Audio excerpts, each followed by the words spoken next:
Hi, welcome to my channel. Please subscribe. If you have already, thank you. And if you haven't, please do. I've just come to round to my son's house to have a little catch up with him. Yeah, because I never really get to just have much of a one-on-one time with him. But I also kind of want to show you possibly another side of Shane that none of you know about. He's always the joker in the family, very funny, but he has a serious side. And yeah, I'm going to force him to open up about everything because I think it's about time. Here we are. He's got one of them doorbells, hasn't he? It doesn't work. No. Just realised. It's funny, innit? What do you mean it rang? Send me 20 quid to get new batteries for it. It rang? It rings, but it doesn't work on the phone at the minute. What's this one? Press it. That don't work either, so... So could you let me in? I'm just going to let you in. See what I mean? Always joking. Does make me laugh though. Hi! Not today.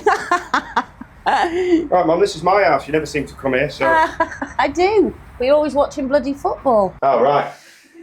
This is my girlfriend, Kim. Say hi. Hi. And this is our house, and this is my mum. And to be honest, Hi. we've lived here now since August, and this is the third time she's been here. Yeah, you know what? I can definitely count it on one hand. I've got a lot of animals where I am. I can't just up and leave a lot of the time. And also, I come here, he's watching football. Yeah, that's true. That's true. She's building something or making something. What do we owe this pleasure? Tell you what we owe this pleasure to. Yeah. Because I don't come round enough. Okay. See what I did there. No, also, I came round to have a little catch up with you. Okay. See how things are. Yeah, yeah. And also, because in all of these, you are the comedian. You make me and Kira belly laugh. My mum's nickname in the 90s was the Duke of York because she's had 10,000 men. I'd like them to see another side of you that I don't think many people know. Are you up for that? No, so on your way. Cheers. Finish my tea and I'll pop up then. And then you'll never invite me around again. Yeah, I'm all right with that. Called you here today. No, do you know what I was saying? Oh, very dry. Because I've had this conversation while we've been doing this behind your back. Brilliant. No, not on camera. Oh, I see. Just really behind your back. Right. Even better. Because I always think you always cover everything with humour, and I do as well. I'll always, whatever's happening, I'll always try and end it on a laugh, as they say.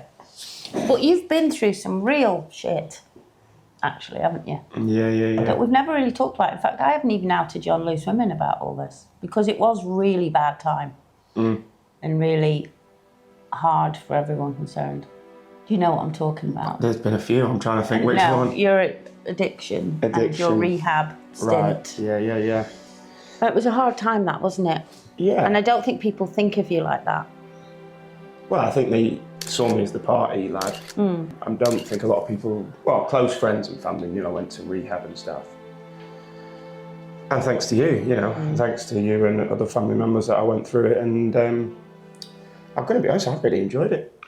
Yeah. And that's not me trying to be funny there, but it was beautiful. It was class. But I think, do you think it's because you were at a stage where you needed it? Like you just needed to get rid of everything and everyone and just... I didn't think I did. No, you did. No, at the time I didn't. Once I was there, I knew I needed it. Yeah, but isn't that every addict ever? Yeah. That goes, I don't need it, I can control it. And... Yeah, but I think I was just in a really bad 6 months. I wasn't waking up and doing... Not far off. No, I wasn't. I was never like that. You wouldn't. No, I'd have a 3-day bender. Do you know what I mean? But I wasn't like Monday, Tuesday, Wednesday. But how... Although it probably would have got to that. I think it would have. Well, it was definitely getting worse. Well, yeah, I was going through, I was splitting up and I was going through a tough time work-wise and what I wanted to do. Do you think you've always... Daddy issues. Do you think you've always struggled with that growing up? Me and your dad? Subconsciously, yeah, probably, maybe. I don't think I was ever...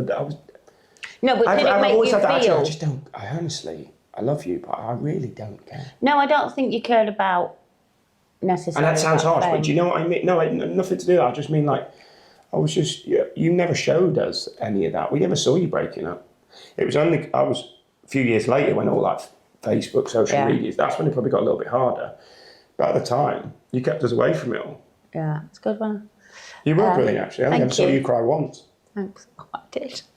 I've seen you cry more in the past year. Yeah, I have. So actually, this is actually therapy with Colin now, not me. Let's turn this back around on her. Yeah, but I'm having therapy. Oh, right, yeah. Yeah. I had a lot of it, and it was great. Do you think, because your dad is Shane Ritchie, he's still alive. Shane Ritchie, and also he went through the massive fame. Alfie Moon. Yeah, I was going to say massive fame then with Alfie Moon. And then I'm on telly every day, and me and my sister's famous for hit records. The Nolan Sisters, thank you can still download. No point, they didn't write it. No, I didn't write it. Do you think growing up that was hard for you? Only until I started going into this line of work.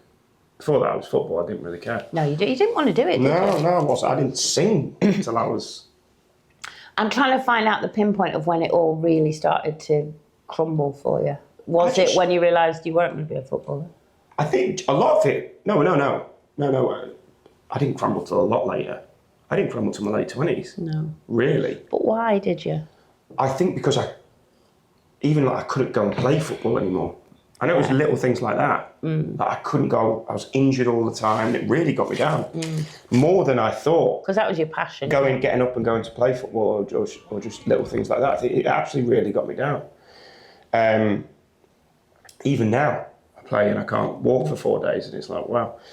But I think just the constant moving and having to be up all the time, and you're not on stage till 11 o'clock at night and you're travelling, so the only way to pick yourself up is to...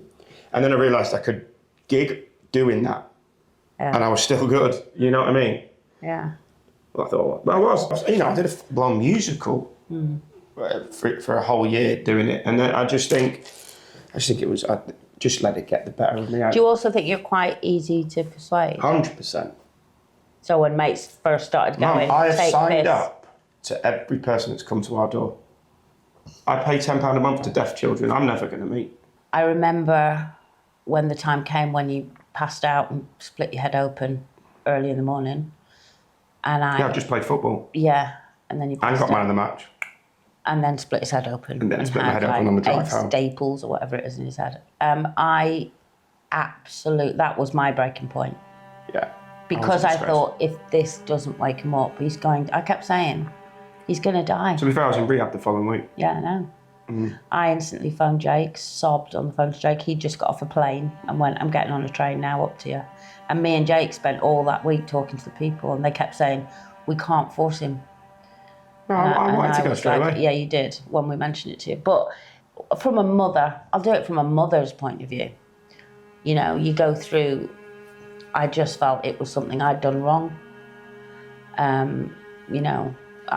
really blamed me for all of it. People kept saying, you have to talk to him, you have to do this. And I couldn't. I thought, I'm failing on all levels here. And so when I cried, when you cut your head open, it was a really sad... Well, it was a wake-up call of, oh my God, the next one could be the call to say he's overdosed and he's gone. But also it was almost a relief because you kind of instantly went, I need help. Yeah. So it was kind of like, Oh, for the love of Christ. Deep conversation. I know I will get out of it. Spill that fucking tea. We actually are spilling the tea, yeah. Kimberly, love. Like everything else, I could stand up for you and I could protect you and I could stick up for you. And all of a sudden I couldn't. And I just felt I just remember thinking, I've just failed him and I can't take this away for him. I cannot. If I could have taken that pain on myself, I would have. I do remember saying to the family when they were saying, you need to talk to me. And I said, there is nothing I can say.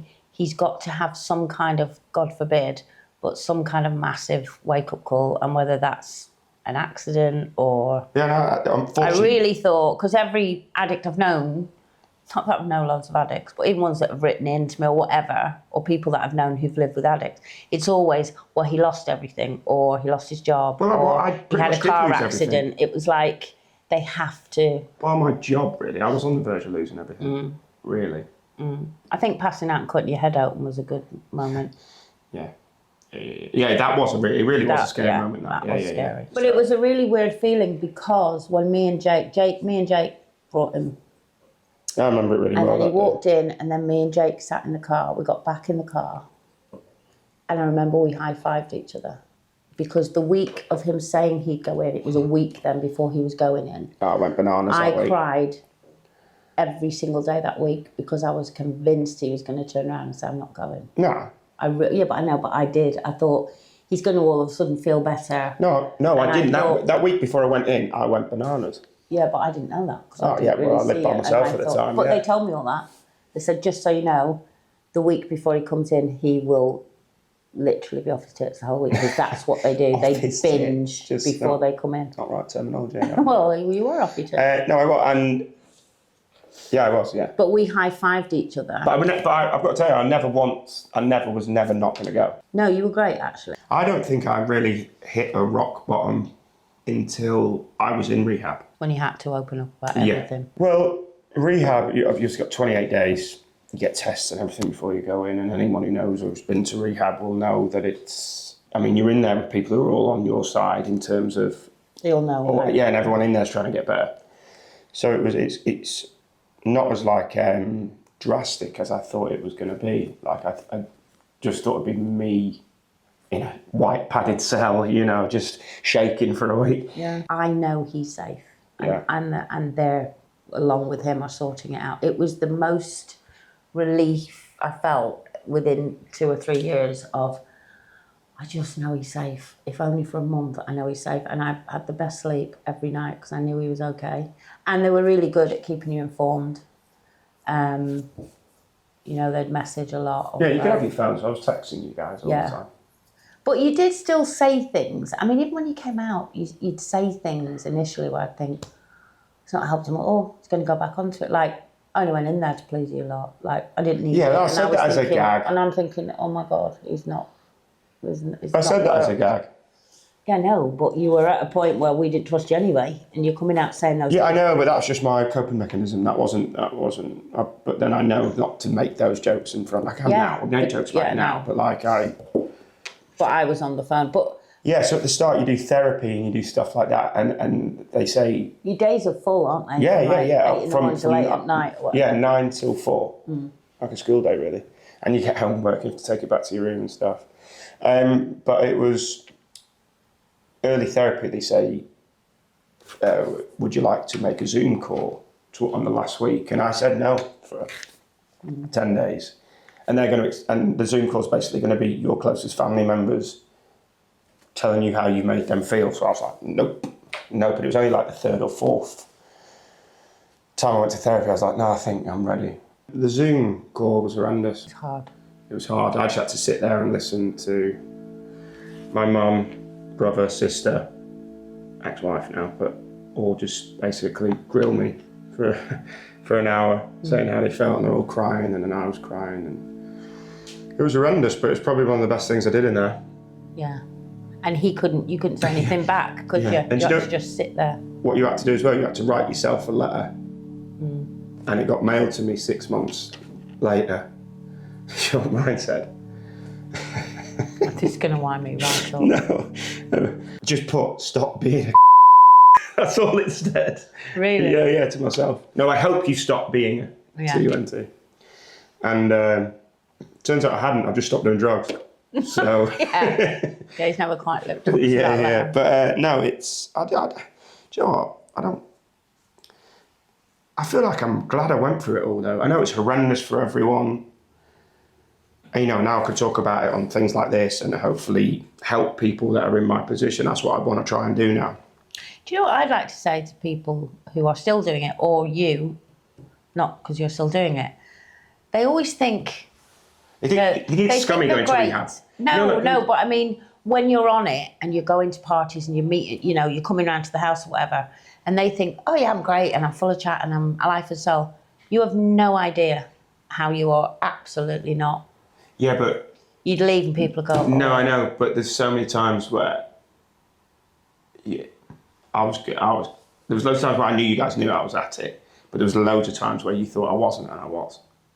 I think you'll find that 99% of the time we knew you were. What about now? No, there's lots of times, but I know that. I think addicts think they're being really clever. No, I knew I wasn't. You go, I knew I wasn't, but then you'd stop going parties. Yeah.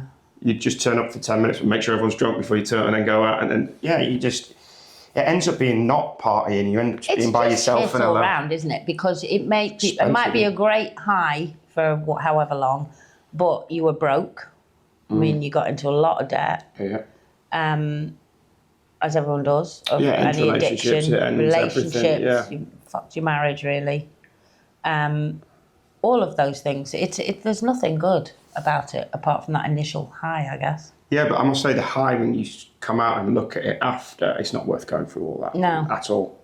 Obviously, there's a lot of people in worse positions. Yeah, than but me. the come down's horrible. Part of me goes, I'm glad I lived through that to experience the high I've got now. To appreciate.